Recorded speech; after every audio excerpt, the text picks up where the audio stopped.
Ay, magandang araw po mga kapatid na guro. No? Konting update lang. No? Anyway, nakalagay naman ito sa page ng TDC. No? Tungkol doon sa hinihintay natin ng medical allowance for fiscal year 2025. No? Gaya ng alam po natin, ano, under the Executive Order number 64, kasama doon yung medical allowance no, for public school teachers and government employees. No? May mga ilang mga detalye po doon, ano, budget circular ng DBM, no, yung DBM Budget Circular 2024-6, no. At isa sa mga sinabi po doon ay yung binabanggit na yung mga ahensya ay kailangan magkaroon ng internal policy. No, so doon sa atin sa Department of Education ay wala pa po tayong internal policy no, since then ano at inuutusan no, ng DBM no, in effect ng EO yung DepEd at yung lahat ng ahensya upang maglabas ng kanilang mga polisiya. No? Doon po tayo pumasok. Kaya sumulat po tayo sa Department of Education. Ano? Tinatanong natin ano, formally ano na yung estado no, ng ating medical allowance for teachers. Lalong-lalo na. No? Sumulat kasi tayo parang first week of April. No? Yan yung panahon ano, na tayo ay nire-require na no, na magpa-medical. Yung APE natin, ano, yung annual physical examination which is compulsory. No? Annual but supposedly free according to our Magna Carta. No? Kaya nga we appreciate this measure no?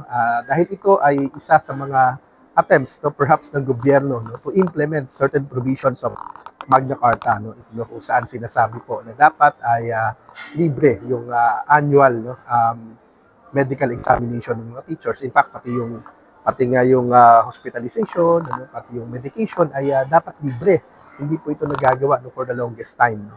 But unfortunately, ngayon nga po na meron na tayong pinondohan na ito no, ng ating gobyerno kasama na ito no, sa GAA 2025 ay wala pa rin tayong internal policy. No? Kaya sumulat po tayo, sumagot naman po no, ang ating Department of Education no? Kasi ang worry natin, sobrang dami natin, baka walang HMO na pumatol no, sa 7,000 annual no, na bayad no, ng bawat empleyado natin. But we have 1 million employees in the Department of Education. No?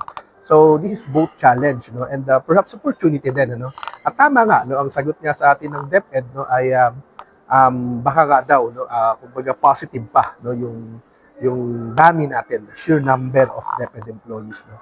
Kasi baka makakuha tayo ng magandang package. No? Take note, 7,000 lang po yan. Ano po?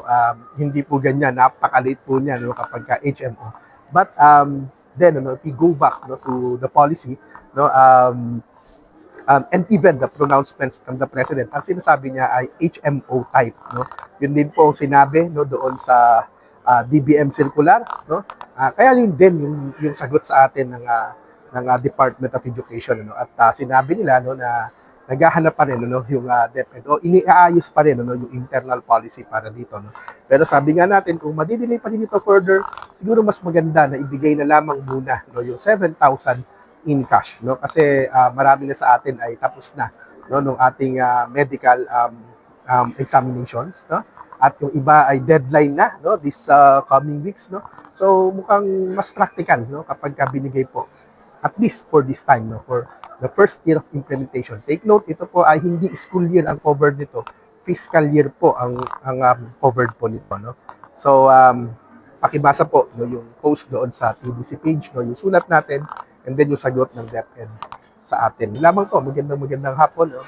Maraming salamat po. Again, ito po si Benjo Basas ng Teachers Dignity Coalition. Congrats sa mga nanalo at good luck po no, sa ating legislatura, lalo-lalo na. Thank you.